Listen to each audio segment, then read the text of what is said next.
man is a freak of nature, because at the same time he is an animal, and at the same time is the only case of life having awareness of himself.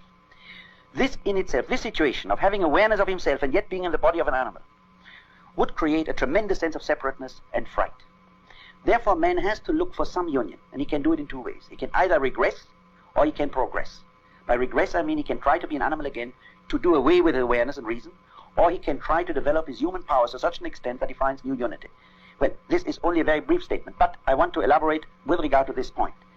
Now, the person who cannot live productively, who cannot create at all, nevertheless does not want to be a passive person, like dice thrown out of a cup.